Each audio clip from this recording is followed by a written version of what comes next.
Abolish 65 game minimum? Is it hurting the league more than it's helping it? Today, we're going to get into that on the show. Hello, everyone. I'm DJ Hamilton, and welcome to DJ Sports Show, the place where we talk sports, have stories told, and make a difference. If you like sports, opinions, breakdowns, and analysis, feel free to leave that like and subscribe button on YouTube if you're watching on there. And you listen on the audio platforms I'm on. Leave a 5-star rating if you're anybody you know who loves sports. Enjoy this intro for the show before we get into my opinion on the 65 game minimum. What's up, everyone? I'm DJ Hamilton, and you're tuned into the DJ Sports Show, where we give you the latest, greatest, and most exciting sports stories in the world of sports, from interviews to having people's stories heard and told. This is the DJ Sports Show. Let's get it!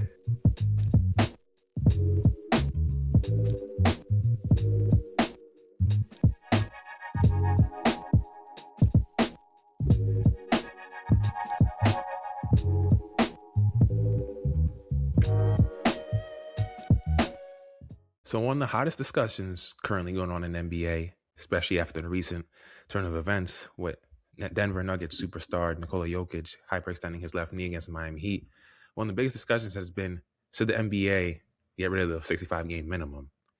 Remember, the original reason why they put the 65-game minimum in the NBA was to combat against load management that was going rampant around the league for a few years. And one of the main culprits of that was Kawhi Leonard, who's continuously load managing his degenerative knee issue that he has on his right knee. You'll see other teams resting players when they weren't injured and stuff like that. So the league and the players want to do something about it and implemented a 65-game minimum to be eligible for awards such as MVP, Defensive Player of the Year, and All-NBA, and so on and so forth. And this was implemented in 2023-24, so only like 2 seasons ago. And what originally was supposed to be helping the league now is starting to become an issue now as we see this season. Because as I'm looking at my notes right now, some of the best players in the NBA in the whole league, 4 of the 5, might be on the brink of not being eligible for awards. Nikola Jokic, by the time he comes back, he'll be out for 4 weeks, and he can be reevaluated. In that month span, the Denver Nuggets will be have played 16 games. And he only allowed to miss 17 games before you're not eligible for awards. So you're telling me what was a freak accident, his teammate stepping on him, and then him going back, his momentum's going back, and he buckles his knee, that he's not going to be eligible for awards because that was a freak accident? I just don't think that's fair in terms of the star players in the game. Giannis has missed 14 games or so. He had a strained calf. Luka's on the safer side. He's had 7 games. Wemby's on the brink of not being eligible. He's missed basically 14 games. He has like 3 left before he's not eligible. This is a guy, if he doesn't have his blood clot last year, he wins Defensive Player of the Year. And he might not win it again this year if he misses too many games, which is a damn bummer because really he should be a 2-time at least Defensive Player of the Year by now. How great he is. He's clearly the best defender in the league, and it's not even close. Every NBA GM and guru who watches the game would say Victor Wembanyama is the best defensive player in the game. But due to this game minimum, it's hurting players. It's going to hurt players' legacies. So the NBA has had 5 MVPs since 1967-68 who have played less than 65 games. And those 5, Bob Cousy in 1956-57 when he played 64 games. And remember, the NBA adopted the 82-game schedule in 1967-68. So this is way before then. Bill Walton, 58 games, 1977-78. That was the only MVP in a non-lockout season where he didn't play at least 65 games, or non-lockout or non-COVID season. The other 3 were during lockout seasons or the COVID-19 pandemic affected it. Karl Malone in 1998-99 played only 49 games. LeBron James in 2011-2012, after coming off the lockout, played 62 games. And Giannis Antetokounmpo, the COVID-19 affected season, played 63 of a possible 72 games. So those are the only MVPs who have played less than 65 games in the season to win the award. And like I've stated earlier, Bill Walton's the only one to have done it in a non-lockout season under the 82-game schedule to win the award, which he did in 1977-78 for the Portland Trail Blazers. So that's something interesting that you got to think about. And before it, I thought the 65-game minimum, I didn't really think much of it. But I was like, I don't mind it at first, but now that I've seen how it's affecting players' contracts, legacies. Because remember, when we look on a player's career, at the end of their career, we look at what they accomplished, how much All-NBAs they got, MVPs, all defensive teams, DPOYs, championships, finals MVPs, etc. That's how we kind of judge them on, and eye test as well. Not being eligible for these awards, say you play hypothetically 60 games, 63, you just missed the cutoff. You're telling me you're going to punish a player just because they missed 2 games behind the cutoff that they're supposed to make, especially if they had a freak accident that's out of their control, like a Jokic, for example. That's just not fair. And I think that's just hurting players' legacies and hurting their money. Because it's not just the legacies it's hurting the players' contracts. Like, say, for example, you're in your early rookie contract. Players with less than 6 years of experience, if you get all NBA, all defense, DPOY, MVP in your first few years, you get what's known as the Derrick Rose rule, which you get bumped up from 25% of the cap in the first year of the deal to 30%. That's big money right there. And then you get the next deal with Supermax. Once you're after your rookie contract, players between 7 and 9 years of experience go from 30% to 35% due to designated veteran rule, which is known as the Supermax, which you've seen guys in the league get, like Jason Tatum. You've seen guys like Giannis Antetokounmpo get it, Nikola Jokic, etc. Luka Doncic wasn't eligible for it because he got traded from his original team, the Dallas Mavericks, by Nico Harrison. So he didn't get the Supermax because you have to have been with your original team that drafted you for a certain amount of years and reach certain accolades as well to be eligible for the Supermax. So this is something that's the league's gonna have to look at. I don't know why the NBA Player Association agreed to a 65-game minimum, because I thought, honestly, especially for MVP and DPOY, I don't think what's it called, the voters who actually will vote for these awards and these players for MVP and DPOY will vote for players who only played 50 games in a season. Yes, back in the day, you saw some All-NBA guys who only played 55 games making All-NBA, but say we have hypothetically a season where 10 guys only play, the top 10 players in the league only play 60 games because it's a season where so many guys getting injured. You're telling me you're just going to give it to the guy who was best available to be All-NBA, even though they're nowhere near All-NBA level talent? That's when you kind of compare the apples and oranges, and we kind of got to find a middle ground. I know we want to have our players play games, which is, I want to see the best of the best play, but if they're legitimately injured, we shouldn't penalize these players and negate them from getting awards just because they have a serious injury that might keep them out for a while. A prime example I saw when I was reading this article on CBS Sports, I forgot who wrote it, but about the Tyrese Halliburton situation a couple years ago. 2 years ago, I don't know if you guys remember, Tyrese Halliburton, he was like a top 5, top 10 player in the league. He's playing an MVP level in 2023-24, the first year they implemented the 65-game minimum rule. He was in the playing tournament. He was, to me, I remember him off the first day. He was like the hottest, most talked about young player in the league at the time. Him and Anthony Edwards. And he was balling. He was averaging like under 24 points per game, just under, and over double-digit assists. He was playing like a bigger Jason Kidd and Steve Nash. He was that legit. And then he hurts his hammy. He's out for a prolonged period of time. And then he kind of rushes his way back because he's worried about not being able to meet the 65-game minimum. And he even said if it wasn't for the 65-game minimum, he would have waited till he was 100% to come back. And you saw when he came back that season, he wasn't fully 100% or ever the same again, because he had that in the back of his mind, because he wants to try to get his money. You know what I'm saying? So that's why I think this has kind of been a disservice to the league and to the players who legitimately don't load manage. And I think it should be something like a school. Like, think about school. You're sick. You have a doctor's note that excuses your absence. I feel like if it's a legitimate injury, we shouldn't be penalizing these players due to that. So that's just my opinion on this situation.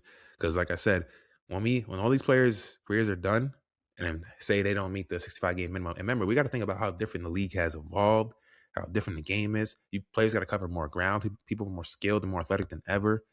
Or how guys could shoot from all the way from the outside, and the pace of the game is faster than it's ever been. Players are more skilled than they've ever been.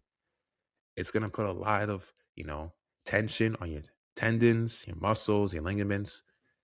And that's something we got to think about. In the 90s, yes, it was more physical, but players didn't have to cover as much ground because the game was slower, the pace was slower, and the game was predicated in the paint. So it slowed the game down and wasn't as much ground to cover. Ever since this new pace and space era, which was ignited by the Golden State Warriors with Stephen Curry and Klay Thompson.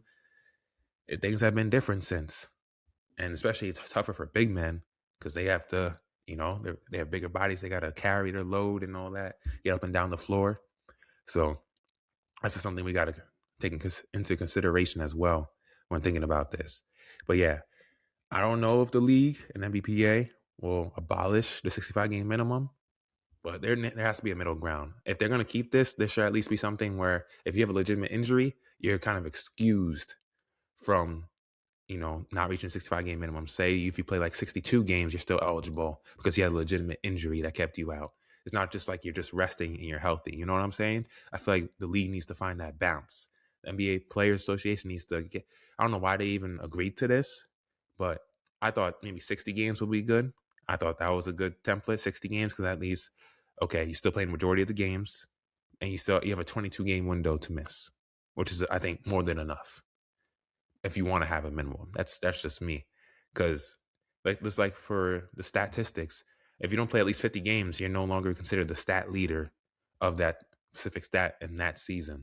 You have to at least play 58 games. Maybe they should make it 58 games. I don't know. I think it should be 60 if they're going to have a minimum at all. But I just thought voters already kind of had the back of my mind in their mind what players they're going to put on their award ballot based on their availability. They're not going to vote somebody for MVP if they only played 40 games. You never saw that unless it was a lockout season, like I mentioned earlier. So that's something you got to consider if you're the NBA. There's a lot of decisions to be made. But you might have 4 of the top 5 players not be eligible for awards this year because of this 65-game minimum that I think needs to get abolished. So I want to know what you guys think about the 65-game minimum. Let I know in the comments. I want to know if you think it's a disservice to the league. Is it helping the league? Because honestly, I don't think it's helping the league. I think some guys are coming back from injuries and they're not fully healthy, and they get worse. Like we saw Halliburton, his hamstring, and his hamstring was really never the same. And then the next season, they made the conference finals back-to-back years, but he still didn't play up to his level.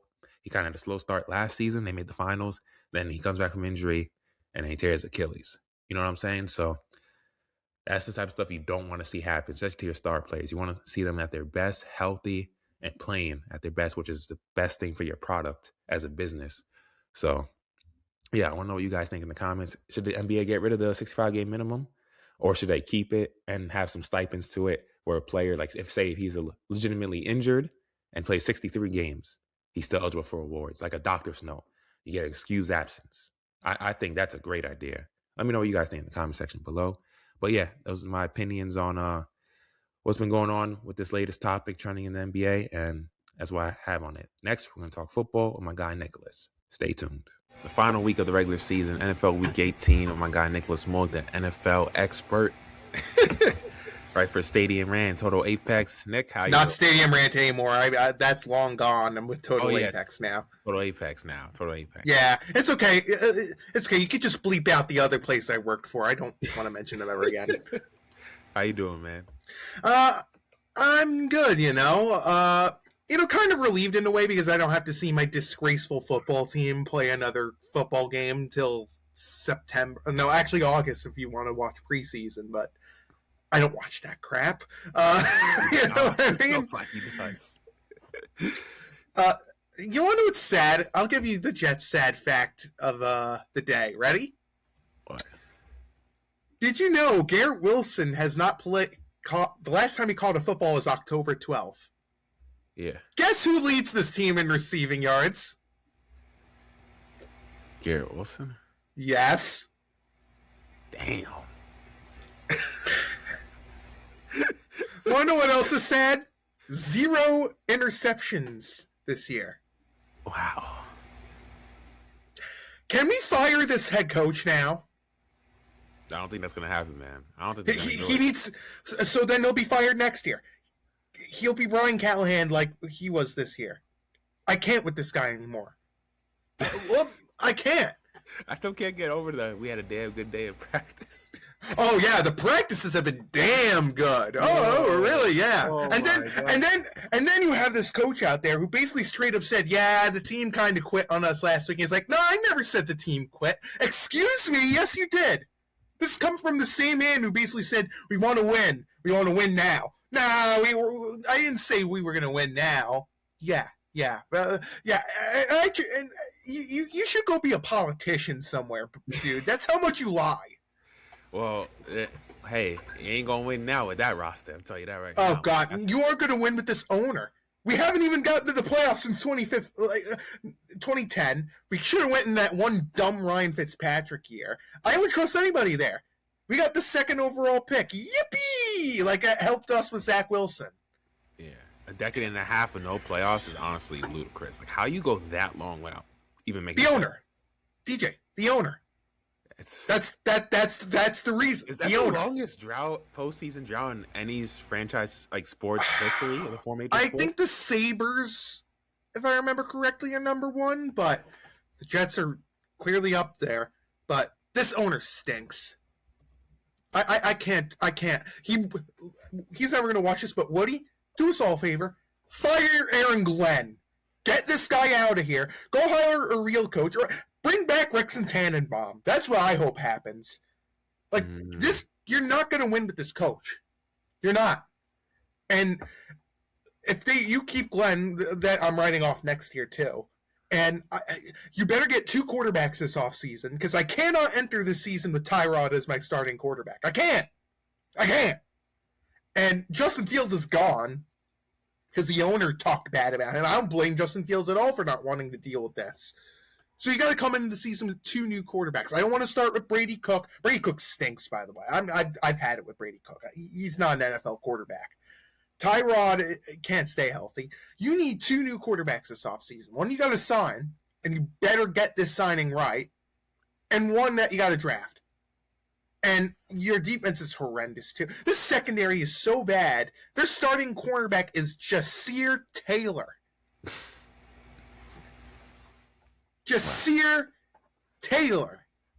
The guy who we traded a 7th round, draft pick. We traded some double bubble and an old Tupac CD to get him. And unbelievable. I don't know what to say with this franchise. They're a disgrace. And this isn't with the Bills starters, by the way. They had Josh Allen come in for 1 snap. 1. They had Mitchell Trubisky, who's one of the worst quarterbacks in there. I don't even know how he still has an NFL job, to be honest with you. He stinks. I can't take this franchise anymore. But thank God the cruelty is over. I don't have to see this disgraceful franchise for a while. I don't even have to think about them for a little bit. But hey, at least I got my Hornets playing. We talk about longest active droughts.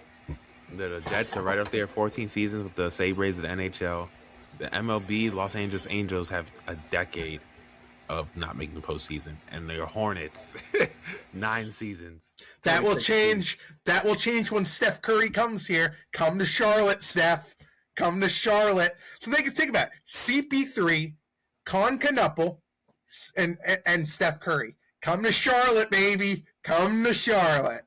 So when you talk about the doldrums of their sport, your team, you have 2 teams in the gutter. Three. Oh, the Sabres are your team too? They're my number 2. They're my number 2 hockey team. Oh, my number 1 is the Rangers. Oh gosh, Nick, that's not good. Yeah, I need rehab at this point. Like a lot of anguish going on in your life over these decades. That's cool. Oh, yeah, man, that's a lot of losing you've been dealing with. I can't imagine the percentage. Oh God, my percentage is so low right now. I mean, the only team that wins for me is the Yankees. And I know that 2024 World Series had to be pretty painful. So listen, I'm not one of those spoiled Yankee fans. I'm just glad that they're there. One of my teams is in the end. This is all I got. So, but yeah, let's talk about playoffs. Some of the playoff picture. So right now in the AFC playoff picture, the Denver Broncos got the number 1 seed. They get a bye week. Number 2, we have the Patriots going against number 7 Chargers. Patriots are at home field. Bills at Jaguars. And then we have Texans playing either the winner of the Steelers or Ravens, which is our final game, which we're recording this before that game starts at this Sunday evening time. So I think the Ravens are going to come out on top, even though I'm worried about Lamar Jackson's back. But honestly, whoever loses this game should be fired. Like, Tomlin, I've said, if this wasn't the Steelers, he'd be gone in 2020. And Harbaugh should have been fired last year. So whoever loses this game, if it was me in charge, he'd be out of a job. But would it shock me if they both stay? No, because both organizations are stupid. Yeah. And it doesn't matter who wins this game. They're gone after the first round of the playoffs, especially if it's Pittsburgh. They're gone after the first round. No, that's true. And then I think whoever comes out the Steelers-Ravens game, they're losing to the Texans. The Texans have been one of the hottest teams in the entire National Football League over these last few. They won 9 straight games, which is currently the longest winning streak in the league. So if I'm anybody playing them, I don't want to see them right now because they got everything clicking on all cylinders. They're confident coming in, especially after an 0-3 start to the season. C.J. Stroud has found his confidence again. That defense is stifling up front and in the secondary. And I just want to give them. Is D'Amico Ryan is the coach's name? He should be the coach. They're going to give it to Ben Johnson, I think, but I would give it to D'Amico Ryan. Man, yeah. Talk about a great human being and a guy who is a true leader of men. They could have easily buckled down and said, "Damn, we're 0-3. What's the point? We're not going to come back." They were able to have one hell of a run. I don't even think they got the number 1 seed in AFC South because the Jaguars got that their first time. Yeah, the Jaguars did, yeah. But the Texans, if I'm them, they could be on par with anybody in the AFC with the way they've been playing over the last 9 weeks. The only issue with Houston's their offensive line is kind of terrible. Yeah. But that defense is, you might disagree with me, I think that defense is better than Denver's defense. That's how great the Texans' defense has been. But here's the thing, too, with D'Amico Ryans. This is why if you fire a head coach after 1 year, that's okay. I mean, the Texans fired their head coach. They fired Bill O'Brien that 1 year. Then I think they had like David Coley or something like that, and then or David Coley or Lovie Smith, and then it went to D'Amico Ryans. It finally worked out for them. That's why people are saying, "Oh, you can't fire a head coach after 1 year." Why not? The Texans did it. Look at where they are right now. The Broncos did it when they fired Nathaniel Hackett for 1 year. Where are they right now? Heck, even the Cardinals, after they won and done Steve Wilkes, what happened with Cliff Kingsbury, who was the head coach at that time? In the first year that he was in Arizona? They made the playoffs. So why not? You know? And D'Amico Ryan, he's done a phenomenal job. And look, Stroud hasn't been like rookie Stroud, but he's held his own at quarterback. 19 touchdowns on the season, 8 interceptions. Not the greatest, but at least serviceable enough to at least give your team a fighting chance to win games, especially with that defense you have. As long as you're able to be a solid enough quarterback and they give you at least some type of protection, even though they have a weak offensive line, give him some time in the pocket to find his receivers. Man, if I'm the Texans, I'm Texans fans, I'm feeling good because if you're playing the Steelers or Ravens, the way they've been playing, the injuries that the Ravens have been dealing with, the Steelers, I don't trust their offense. I don't trust their coach either. I don't trust their coach either. Especially with an aging old quarterback who's on his last legs, and Aaron Rodgers, and they don't really have elite offensive weapons. And TJ Watt, is TJ Watt playing in the playoffs? I don't even know if he's going to be. Is he playing or something? Like I know he got like something with his lung, or I don't even know if he's playing. To be honest with you. Yeah, and if he's not playing, then that defense is going to take a huge hit. Yeah, I'm going to go take a look on Bing real quick to see if he's playing because the game is close, but. Still, like if he's not playing, that's a problem. Yeah, and then if I'm the Texans, he's expected to start. That's what I'm seeing now. But still, that's scary. Lung injury is no joke. Yeah, I mean, there's also one other thing that's not a joke, and it's kind of true. And we'll get to that team later. Yeah. You know what I'm saying, DJ?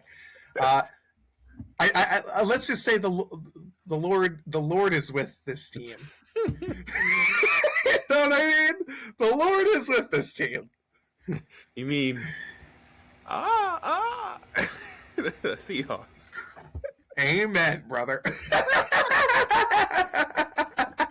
You want to mention it now, or you want to? Let's do it because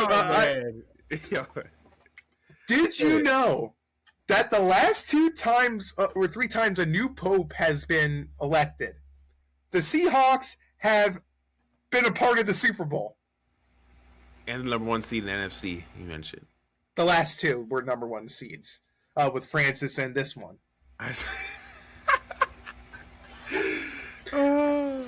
Ain't that something holy for a beautiful Sunday? Yeah, amen, brother.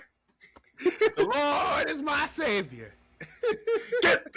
Get your presence out of my house. Glory, glory, hallelujah. Oh man, in Jesus' name, man. And, Oh man, my God, my Lord and Savior right now is looking down upon me right now, and he's shaking his head. Listen, I love you, Jesus, I love you. Yeah. No, but on a serious note, the Pope being elected has led to this team getting into the playoffs, and not only into the playoffs, into the Super Bowl, and one of the top seeds. And they got home field advantage throughout the whole NFC playoffs. Insane. I think the Illuminati is confirmed. Chill. If I'm the 49ers fan, I was watching that game yesterday. I know they're banged up. I know they had no Trent Williams. Their offensive line took a hit. Brock Purdy had like no time in the pocket to find anybody. They looked offensively challenged yesterday. They looked like they quit too on the board. Yeah, they looked like they quit too at the fourth quarter mark as well. Yeah. But listen, I don't blame them. I don't blame them. I don't care what seed you are. Always ensure health. Yeah. Who cares about the seeding? Ensure health. I know. I read an article saying Kyle Shanahan said if they would have played on Sunday instead, Ricky Pearsall and Trent Williams would probably had a better chance of playing. But it's always hypotheticals. You know what I'm saying? But yeah, Ricky Pearsall was out with an injury. Trent Williams, those are some key guys right there. Ricky Pearsall is one of your best receivers on the team. Trent Williams is one of the best offensive linemen in the entire NFL, all-pro offensive lineman. He was out. So your offense was already challenged. And the defense, when you're going against that defense in the Seattle Seahawks, man, they are suffocating. They pressure up front. They do a good job in locking down in zone coverage, man-to-man. Every time I saw the 49ers throwing a pass, I'm like, they couldn't get any yards after the catch. There was a defender right there tackling them. They couldn't get no gainage right there. And I love how physical, how athletic, and how defensive fundamentally sound this Seattle Seahawks defense is. I want to give kudos to as well Mike McDonald and his offense. Even when Sam Darnold doesn't have a great game, they're able through the air. They're able to dominate with the run game. Zach Charbonnet, I love his game. I still think he kind of reeks. I'd rather have Kenneth Walker, but I'll give Charbonnet this. He's definitely looked a lot better. But man, Baltimore made a mistake letting McDonald go to Seattle. They should have gotten rid of Harbaugh and promoted him. Oh, what a mistake that was. And to me, the turning point, there were two turning points in this game. San Francisco, they had chances. 3rd and 17, the Seahawks, Sam Darnold had that possession before where he kind of stumbled and fumbled the ball. The Seahawks recover. So it's 3rd and 17. Kenneth Walker gets that big first down that allows them to, like that. That was a big, crucial defensive possession right there for the 49ers. They couldn't get the stop. And then when they get the ball on one offensive drive to potentially get a touchdown and make it a 3-point game, Christian McCaffrey fumbles the pass and then becomes an interception. Right there, and that would have been a touchdown if he would have caught it. And it sucks because he's been having one hell of a season, and that could have gave them a chance to potentially win the game and have home field advantage throughout the whole playoffs. So those were two critical moments right there that could have saved the 49ers and gave them home field advantage. Instead of being a number 5 seed, they would have been the number 1 seed. But now they're gonna have to be a number 5, number 6 seed in the postseason. So if they're on the road, are they the 5th seed? I'm actually about to check right now. So on the NFC side, I'm looking at Adam Schefter on Twitter. He has the AFC, NFC. So they are the number 6 seed. They play the Eagles. So the NFC playoff picture is the Packers, number 7 seed against the Bears, number 2 seed. 49ers, number 6. Eagles, number 3. Rams, 5. Panthers, 4. Seahawks have a bye. So the NFC playoff picture is already kind of set up. Yeah, pretty much. By the way, Tampa. I don't know if you're watching this right now. Fire Todd Bowles tomorrow too. That collapse, and the way he managed that game, you got to get rid of this guy. He's not. Look. Todd Bowles, good defensive coordinator, terrible head coach. He just locked himself into a better spot here. I was talking about that smirk a few weeks ago. I saw it when they panned the camera. He's Mr. Smiles. He's like this all the time. He always says that. He's like smiling when they're down and they make a mistake. What are you smiling for? I was like, yo, I was like, okay, I see what Nick's talking about now. That bothered me so much when he was the coach of the New York Jets when they were like getting dominated. You saw this Bowles being like smile, like obviously showcasing his dental work sometimes, his smile. I mean, look, he might be a nice guy, but you can't be smiling like that when you're down. You can't. Yeah. They were lucky that the Panthers ran out with timeouts. They ran out of time because they were making a run. Because I thought the game was going to be over. The Panthers made a little late run. Young had that deep pass to McMillan. I was like, oh, this is going to be, this is the game now. And then he had that touchdown pass, which kind of made things interesting. But unfortunately, the Panthers kind of ran out of time due to the clock. They had no timeouts to manage the clock better. But if they could have had at least 1 or 2 timeouts to get downfield more and stop the clock, this could have been a different situation where they didn't have to rely on the Falcons winning today to get into the postseason. Oh, hey, my at least God. they got in the postseason. The Falcons won the game, so the Panthers are firmly in. Buccaneers. I posted on Twitter. Panthers fans are on the edge of their seats right now when the game was going on. Can I say one thing about the Falcons too? By the way, What? did you know that if the Falcons did not lose to the Jets right now, they would be in the playoffs? That's crazy. They really. I forgot they even lost to the Jets. That's horrendous. Oh, that yeah. I was after that game. I'm like, yeah, Morris has got to go, and he should go. Him and the GM should go after. I don't know. I think the wins that they've been racking up might save his job. But I don't see Morris as the head coach, and this GM is not good. But heck, at least with the Falcons missing the playoffs, you could always use that first round pick to surround Penix with players. Oh, they can't. Their first round pick is LA Rams property due to the James Pierce trade. That's crazy.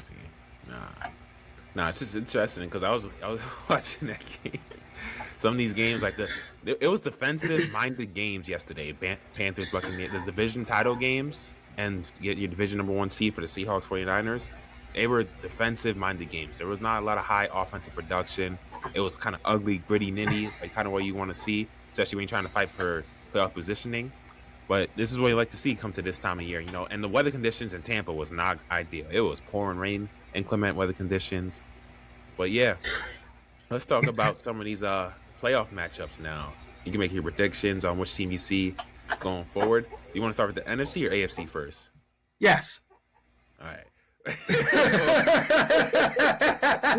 no. Let's start with the NFC. Yeah. I feel like NFC is better since we already have the full playoff picture. We already know who's in. Because AFC, we're still waiting for the Steelers Ravens. All right, so Packers at Bears. I know Bears are coming off 2 straight losses, but I kind of feel better about them than I feel about the Packers. Packers dealing with injuries. Jordan Love, he had a recent concussion, so I don't know. They haven't really been playing him lately. But I don't know how he's gonna look. He could be a little rusty or anything like that. No, it's either him. It's either him or Clayton Tune at quarterback because I don't think Willis is playing with a shoulder injury. Okay. Yeah. I mean, wait, who you say Wilson? Clayton Tune. Oh, Clayton Tune. Okay. Yeah.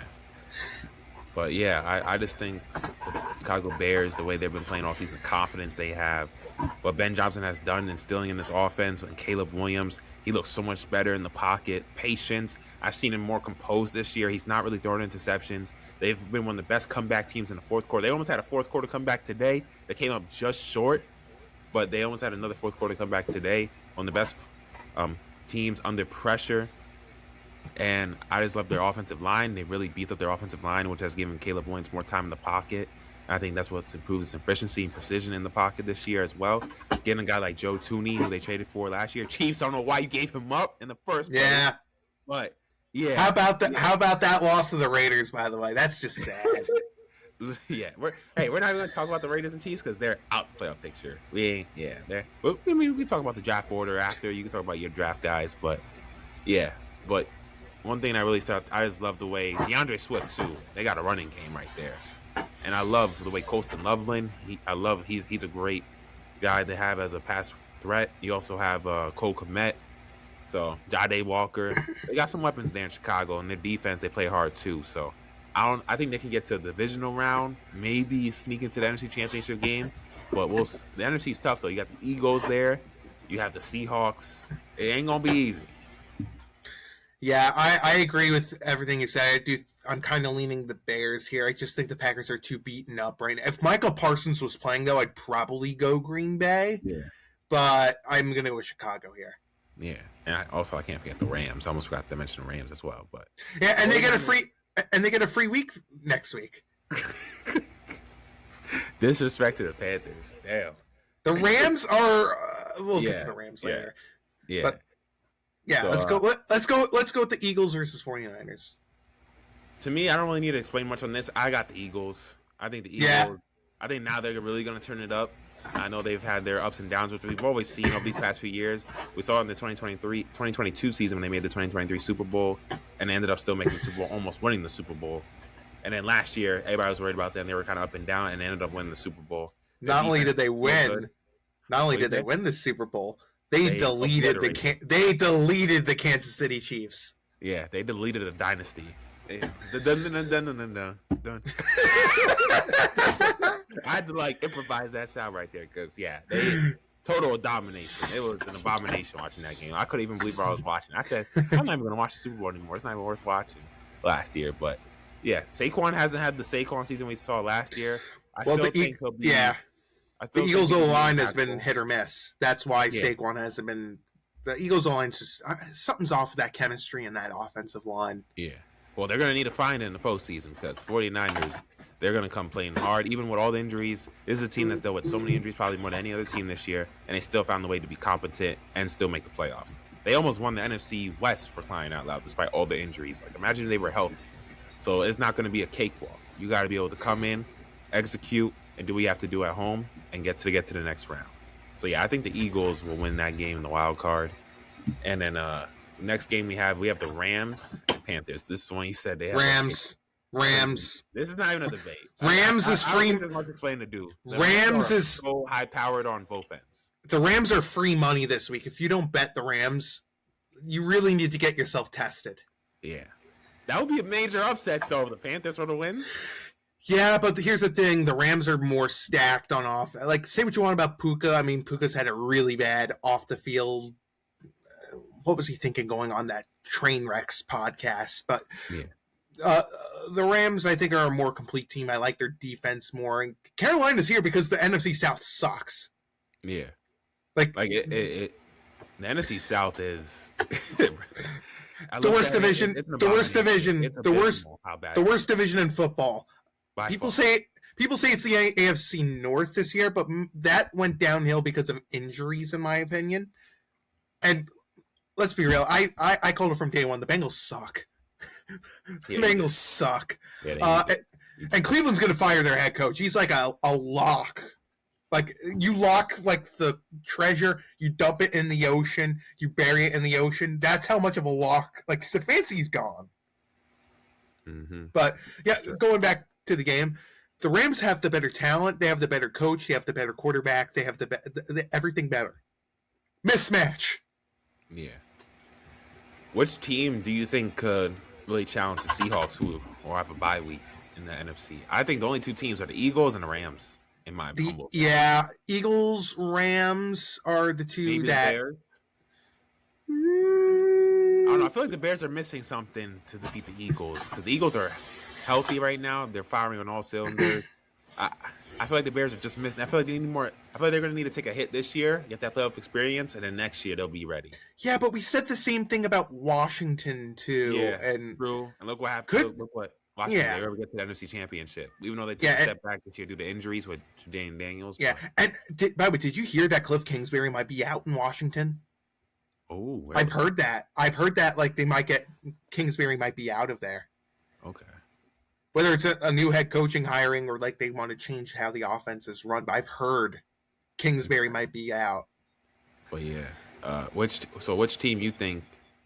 Well, as an NFL expert could give the biggest challenge. I think the two teams you mentioned is correct, but to me, and the Eagles are my Super Bowl pick to represent the NFC. I'm picking Philly. I'm not picking them to win yet because I don't want to push it that far yet. But to be honest, I'm going to because I originally picked the Eagles to represent the NFC in the Super Bowl. My AFC prediction's gone, so I'm picking Philly to to do it. But it wouldn't shock me if Seattle does it because our Lord and Savior blessed the Seahawks. You know what I mean? I had the Eagles coming in this year. I think I had Eagles Ravens or Eagles Bills. I forgot. I had Eagles Chiefs, and that's not happening. Yeah, that did not work. I didn't even choose the Chiefs to make the Super Bowl this year because I had a feeling they were going to have a down year. I probably thought they would make the playoffs, but I didn't think they were going to make the Super Bowl this year. I thought it was going to be the Bills or the Ravens. And, well, the Bills still have a chance. We'll see. But the Ravens, obviously, I just don't. Even if they get in, I think they get bounced down the wild card because the Texans have been playing better football lately. But getting back to, so I think the Seahawks will probably come out the NFC. I just like how complete their team is. I love their coaching. They have a dominant defense. I just need Sam Darnold, just play good, play what you don't force the issue. Yesterday, it wasn't really a Sam Darnold game. But he did what he had to do. He managed the game. He took care of the ball, and he let the defense, like they trusted their defense to get them to stop. That's the one thing that kind of pushes me with Seattle is Sam Darnold. Because last year we were all talking about Minnesota being that team, but Darnold was terrible. A little bit. Darnold was terrible his last year, and we'll see what.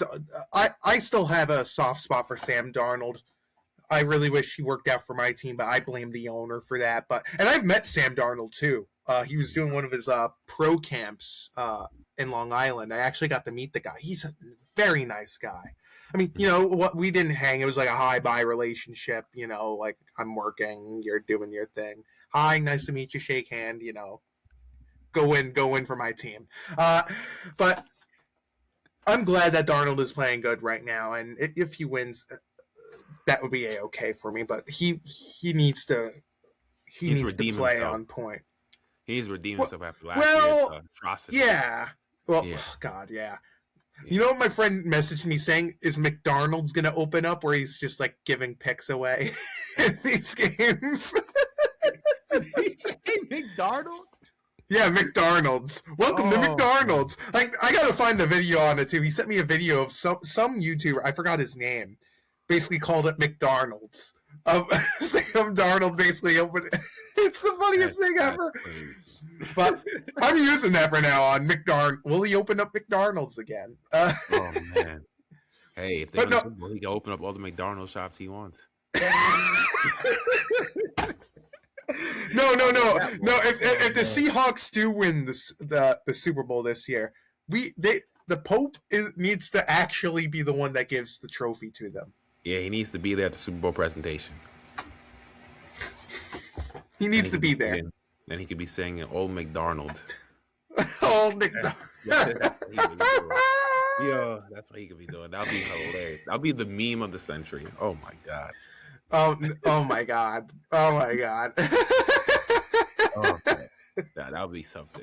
If they really do win this year, I'll laugh. Yeah. Imagine if coming out the NFC.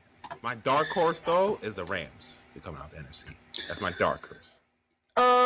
Dark horse. Yeah, my dark horse is Chicago, but I'm gonna still say it's Philadelphia that represents the NFC. Okay. So now we got the AFC playoff picture. So we have the ones that are set already: Chargers, Patriots. Patriots number 2 seed, Chargers 7 seed, Bills number 6 seed, at Jaguars number 3. Texans the 5 seed play the winner of the Steelers or Ravens, who will be the 4 seed, and the Denver Broncos get a bye. Question for you, as someone who is an expert at the game: are you sure that the Denver Broncos are the dominant favorites in AFC? Defensively. I still question that offense a little. I mean, Bo Nix is a little hit or miss. That defense, like I said, is. I prefer the Texans defense, but the Broncos defense is so damn good too. And they got the coach too. Like, say what you want about Sean Payton with how the Bountygate stuff happened, even though I don't blame him 100% for that. If I was running the Bountygate stuff, Greg Williams would have been banned for life. But I could see Denver doing that. They're not my pick to represent the AFC in the Super Bowl, but Denver has the talent to make it happen, Yeah. No, I believe you. Man, I'm looking at these teams. I mean, Denver defense is great, but I'm just worried about their offense, like you said. Low Knicks. I need to see some electric performances offensively. We've seen like him have solid games, but there wasn't really one game this year that like stood out to me. Like, oh yeah, Correct. like oh yeah, he's the guy. I know in playoff moments we're down 10 points, 6 minutes to go. He can get us back in the game. Like I don't see that. I don't feel that from him at this junction of his career. Maybe he could become that guy down the line, but currently I don't see that. It's his defense really carrying him and the coaching. I think they're very vulnerable because offensively, but we'll see. Especially if they go up against like juggernauts in the AFC right now, like the Patriots or the Jaguars. They're not opening up against the Patriots. I got a bold take for that. Oh, okay. And then even the Texans are playing hot right now. Like they're flaming hot. Like the flaming hot Houston by BBQ. Yeah, they're flaming. And they get the bye week as well for whoever they face this week too. Yeah. So, and having a bye week could be an advantage or a disadvantage because you come off rusty too. So you want to make sure you stay sharp mentally and physically. Don't get too comfortable now. Make sure you know who you're going to be playing, watch the film, study, and then start strategizing how you're going to execute on offense and defense. But yeah, Chargers at Patriots. I think Patriots win this game. I love the Chargers so much in this game. You know, if they didn't have the depleted offensive line, I would give them a better chance. I would feel much better. Here's the reason why I love the Chargers. The Patriots have faced absolutely terrible competition almost all season. Very true. Very true. And now that they face a real team, I would not be shocked if they lose this game by like 3 touchdowns.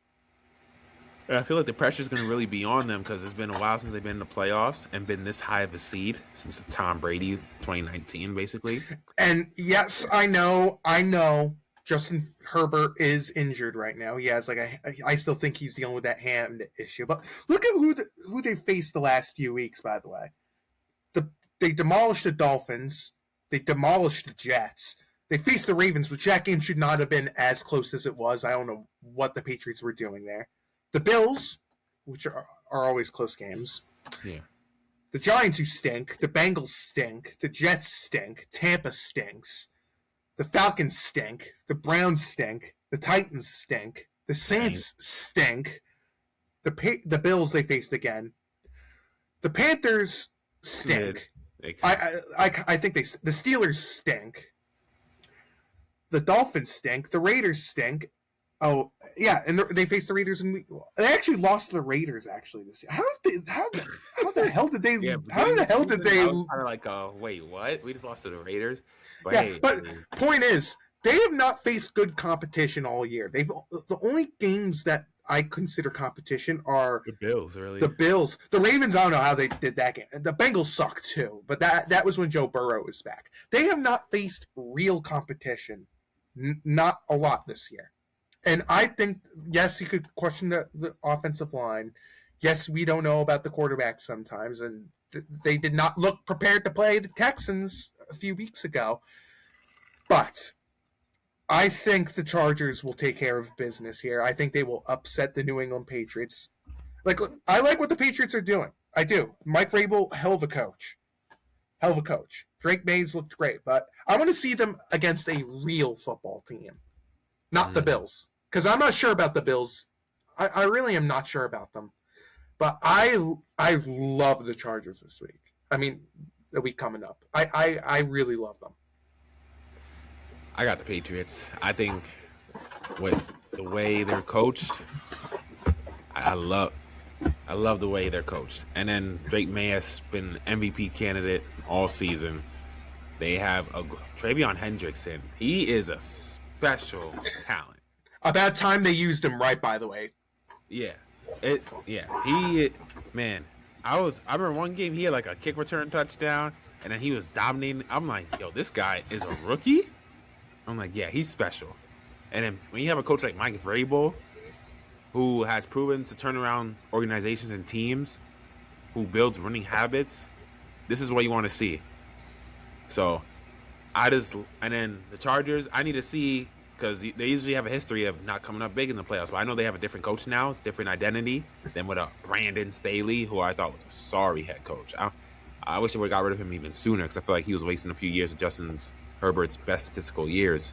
But Now you have Jim Harbaugh there, better coach, better winning habits. I think it's going to be a really close game. I'm going to give the edge to the Patriots, though, slightly, just because I love what they've been doing all season. I know their schedule's kind of weak. I want to see if they rattle under the pressure. I think the pressure's more going to be on them because they're at home, and this is the first time they won the division since 2019. So they're going to feel the winning pressure of the winning years when Brady was there. I feel like the crowd, though, is going to be into it. It's going to be electric because it's been years now since they made the playoffs and been a formidable team. So, but yeah, I got the Patriots. I just love the new energy, how hard they play on both ends. May has a wide receiver weapon in Stephon Diggs and things of that. Piece of work, by the way. He did just pass 1,000 yards this season. But the dude's a piece of work. The dude's a piece of work. Go like you've heard what he did, right? No, I didn't hear what he did. What did he do? Strangulation. Oh my god. No, look, Stephon Diggs is a great player, but the stuff that's been reported, the dude's a piece of work. Yeah. Well, who's the scrub that he's dating, the musician? Cardi B. No, I think that's her Cardi name. B, she's another piece of work too. So. Oh my gosh, they coded hot. Well, number one, I'm not even joking. I didn't know what her name was until I got yelled at a few weeks ago for not knowing. Oh damn. Yeah. Number two, I've looked her up. She's kind of shady too. You know what I mean? I'm not even joking. She's kind of shady. I'm dead. But yeah, I'll tell you why off the stream, because I don't want to get in trouble. Yeah. Well, let's save it. Let's keep it strictly football.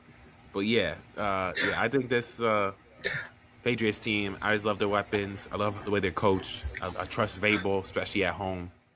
Are they going to also be distracted? Are they also going to be distracted by the Barmore stuff too? Who? But Christian Barmore, the defensive tackle, who also gotten his off the field issues. I wonder if they're going to get distracted by that. I don't know. We'll see. But I think having a veteran coach will keep the guys grounded, keep them focused. When you have a veteran coach who knows what he's doing, I think he knows how to keep guys focused. I know you have a young quarterback, but May seems very mature for his age. I love the way he controls the pocket. He's very precise. He's very composed. He doesn't get rattled easily, and he's mobile. I love the way he utilizes his athleticism. When there's nothing there offensively, no receivers open, I love how he gets out in the open field. I think he needs to utilize that even more, especially when he's a tall dude. He's like 6'5", 6'6", 6'4". Yeah, tremendous. He's like a basketball player. He's like a point guard, shooting guard type in the NBA. He's a big dude, man. So I want to see him utilize it. I think the Patriots will definitely take care of business against the Chargers. I think it'll be a close game, though. I'm not saying it's going to be a blowout. I think it's going to be a close game. Bills at Jaguars. This is another. I think this is going to be tough, man. If the Bills lose this. Blow it up. And I'm not even disrespecting the Jaguars because they're one of the hottest teams. If they lose to the Jaguars, Jaguars are one of the best teams in NFL right now. DJ. They're firing on all cylinders like the Texans. So it's when they lose to the Jaguars. I love Jackson. I'm gonna say now they are my pick to represent the AFC in the Super Bowl this year. I don't mind that pick. Hey, I don't mind that pick. Honestly, I really don't. I can't really go against it. Because let's be real, Buffalo has not looked right at all this year, and I still think Josh Allen's hurt. I still think Josh Allen's hurt. By the way, ever since he got hurt, I'm kind of worried now because he has not looked the same. Rushing out, scrambling out the pocket. If they don't win it this year without Lamar, and we'll see if Lamar's not in this or not, without Mahomes. Just purge all pieces. And do you think their coach is gone if they get eliminated in this game, like in the wild card round? Oh man, damn, that's. I don't want to. I like their coach too. I do too, but like, there's gonna be so many times where, oh my god. What? Oh, score update. The Atlanta Falcons have fired Raheem Morris. I mean, he did call it. Wow! I called it! Wow! Even though they won the game today, helped the Panthers get in. He gets fired. Wait. The first sacrifice has been made on Black Monday. Raheem Morris has been Okay, I'll stop. I'm sorry. We got to break apart from the playoff things. I'm not shocked that Raheem Morris is gone. I am not shocked. I mean, that dude was way over his head as the coach. You've been in Atlanta calling it all season for the last few weeks. Yeah, he had to go. Now fire the GM too. Yeah. Fire the GM. I'm a clean house in Atlanta. Who you think? Wow. Who you think they'll look for as potential head coach now that he fired? I mean, if I were them, I would get an offensive-minded guy, because you got to make Penix work more. And I mean, I don't know what's good. Wow, I can't believe they actually pulled the trigger. I thought with all the wins that they've been having, I thought he was going to be safe. Wow, I hate interrupting you on this, but that's big. Yeah, no, that is big. That's a. Oh, what's his face is going to be happy. Who? Dylan. Yeah, he probably will. He'll probably be happy. Not. What do you like about Tyler? Your guy Tyler Shug. He looked pretty good, man. He looks good. He looks pretty good. I like what I saw, man. Scrambling out the pocket. He had that 29-yard gain. He made some great throws under pressure. He had that touchdown pass. I forgot to who, but it was a great pass. He placed the ball right in the receiver's hands, and they were going against coverage too. I like what I see from him, man. I don't know if he'll ever be a star, but he could be a solid QB they could keep until they get a guy they want who they think will be the franchise quarterback. I think he's I mean, he's definitely the favorite to start next. I mean, where do the Saints pick in this draft? I think they pick. I know they're in the stat too. In fourth quarters, he's 6th in completion percentage, and he was first in yards per game in fourth quarters. So I'm like, this guy's solid. Like, he's no scrub. Like, he can play.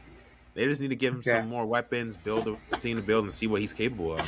Hey, I think he's gonna be solid, man. Yeah. I'll be real. Shook looked good, and I don't think the same. Like, I think I'm looking up where they're picking. I think they probably go defense with that first round pick because their defense is kind of shaky. They have the 8th overall pick actually right now. Yeah, they're not going to get any of the quarterbacks this year. They'll probably go quarterback next year, but yeah.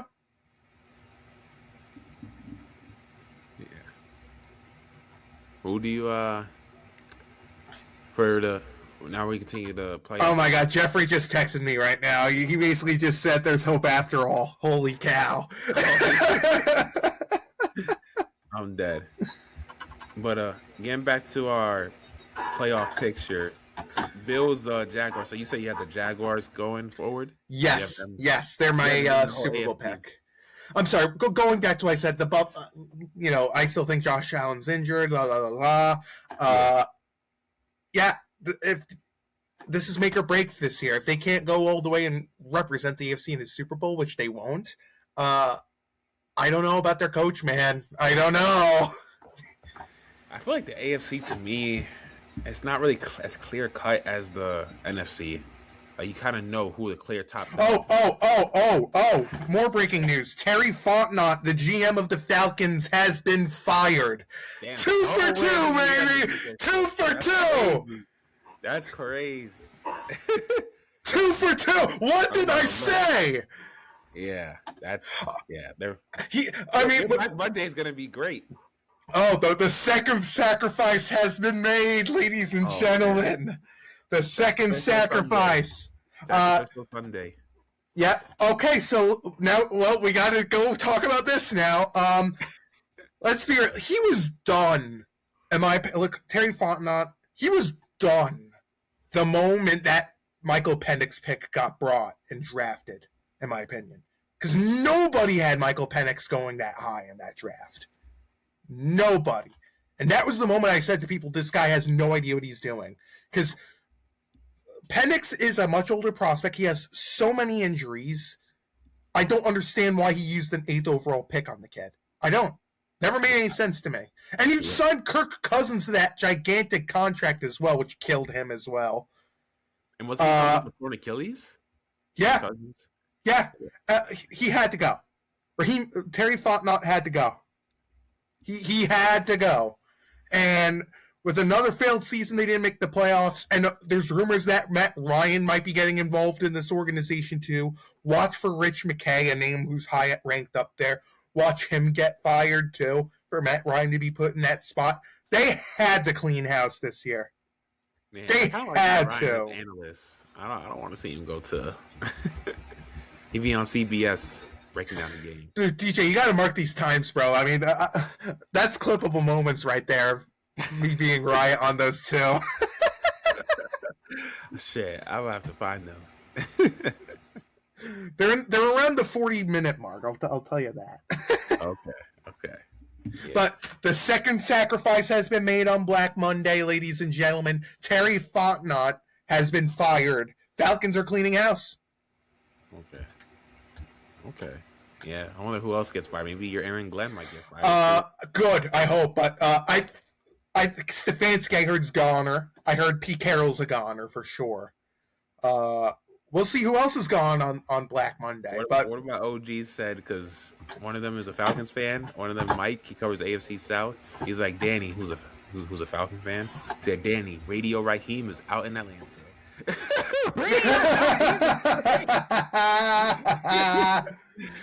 Radio Raheem is crazy, dog. Well, do you know why they call him that? I don't even know why they call him that. No, I don't. Yeah, that's interesting saying right there. Radio.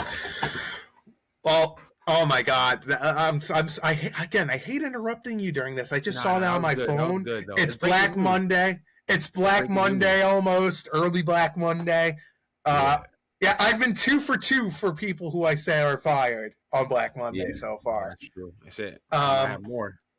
Yeah, we might have more. I'll keep looking to see if we got more news. Let's talk a little more about the next game before we interrupt. Yeah.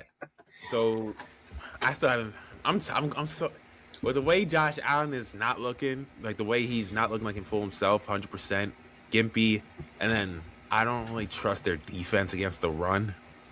I don't know, man. And the Jaguars have been I think the Jaguars pulled the upset, man.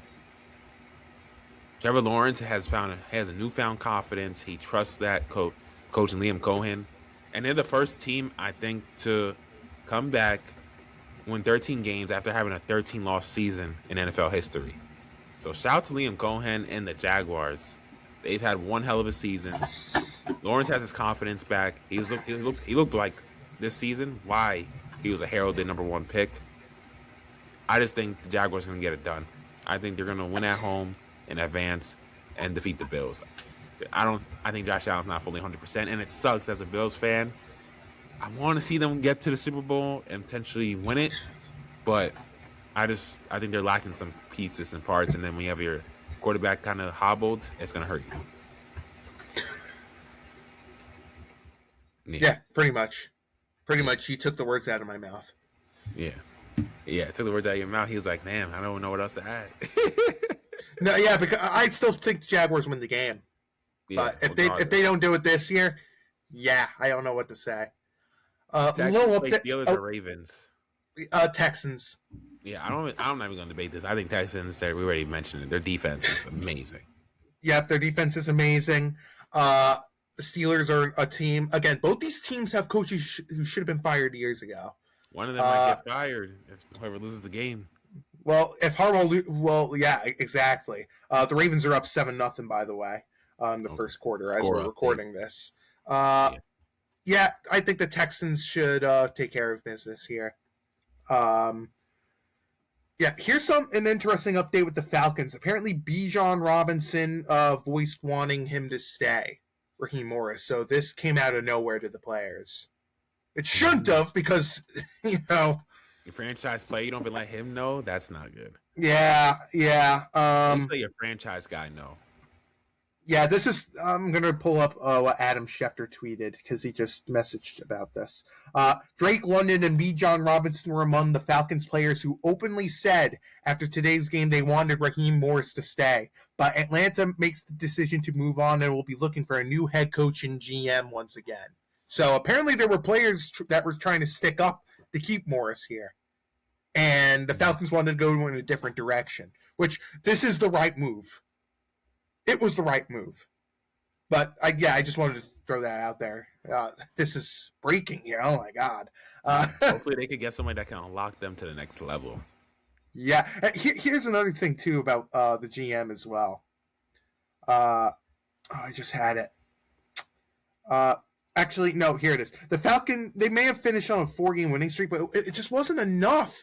It was playoffs or bust coming in for, especially the GM. When you sign Kirk Cousins that big deal and then draft Michael Penix, your job is on the line.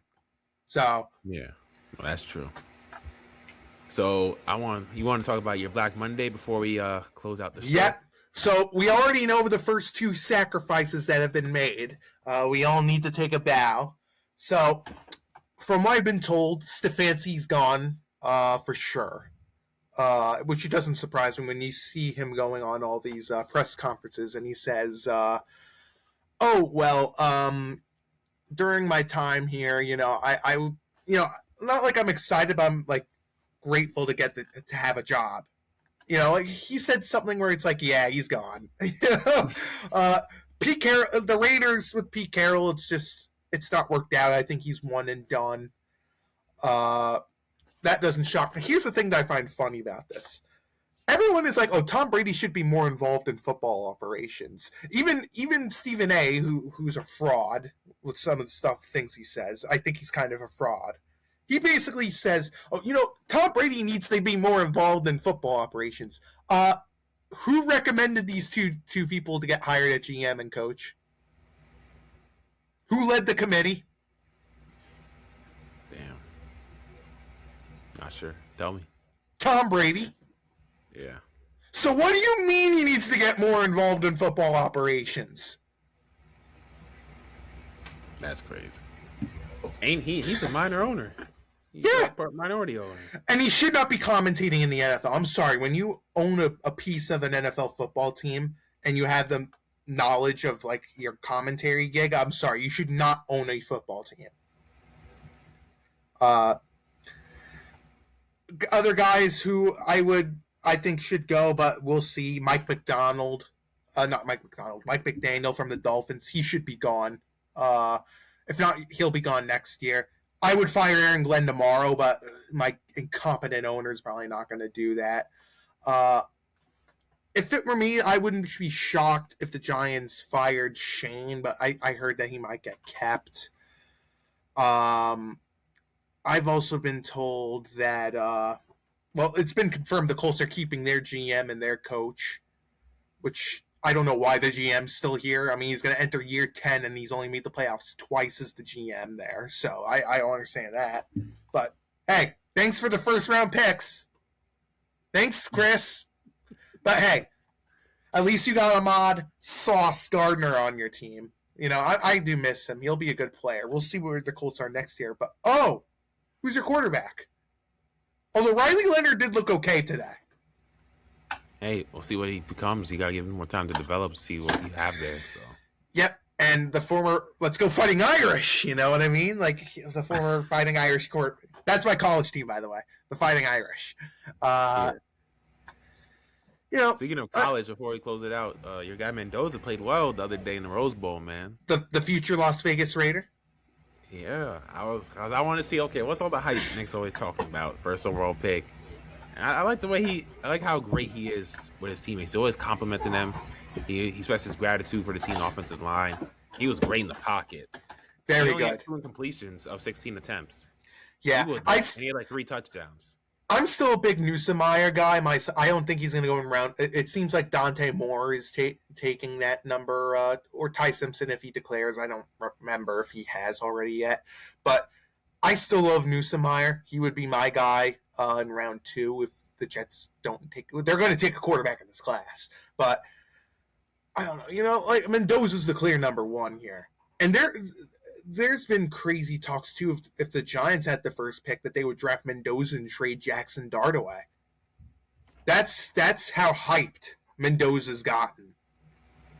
Let's chill, because Dart's been pretty good this year. I agree. I don't like those talks. Good. It's not like he's been a bum. He's been good. And he has a lot of talent. He can scramble out the pocket. He can throw the ball. He has a great arm. I think Dart's going to be really good. I think not be just trying to jump to the next thing, you know. But they got to get that coaching hire right.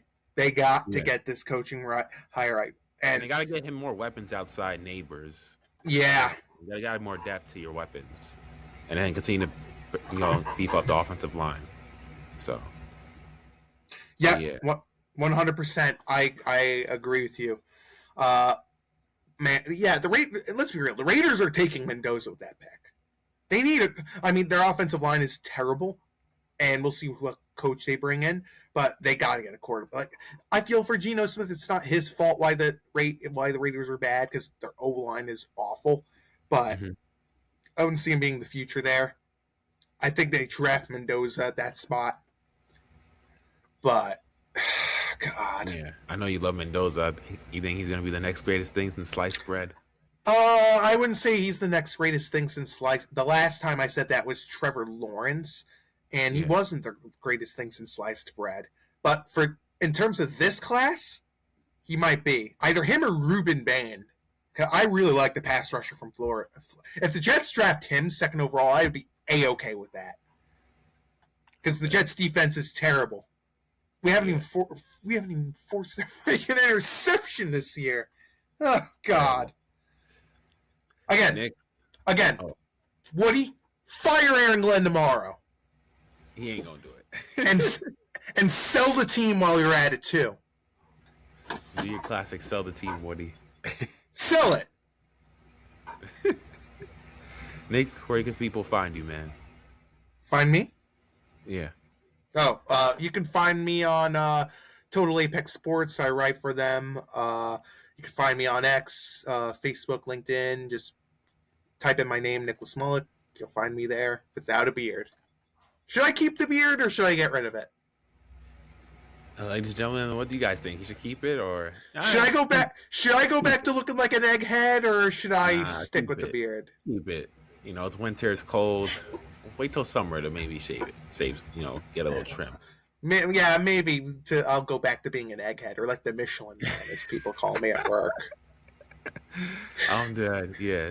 Keep it for now. It's cold, man. It's been, you know, frigid. So what are you talking about? It's hot outside. It was melting. Oh nah. Then again, I did go out to eat with my family today at an Indian restaurant, and the food was kind of spicy there. So that's probably why I feel hot right now. Either that or the heater that's like right next to me and is like making noise right now. So if you hear it, or have that heat next to me. My toes freezing. So yeah, that's for sure. Well, get the slippers on, bro. Yeah, slippers. Well, I do have them on. I got my socks on too. You know, got the Crocs and socks. Crocs and you got a crocodile? Yeah, I have socks on my feet, and I have Crocs on. I have foot Crocs. No, wait, you have a crocodile? No, Crocs, like Crocs, the shoes. There's shoes called Crocs? Yeah. You're lying. You're lying right now. Oh, you're lying right now. Hold on. There's a shoe out there that's called Crocs. How do you spell it? I gotta spell this. Hold on. How do you spell it again? Ladies and gentlemen, that's gonna do it here for the show. Feel free to like, subscribe if you like sports analysis, breakdowns, and opinions, and just. Oh, those what those things are called. Oh, this guy. So you can follow me on DJ Sports Show on Instagram and on TikTok. I might buy them. Twitter, DJ Hamilton 23. I'm your host, DJ Hamilton on DJ Sports Show. We'll see you guys next time. Bye.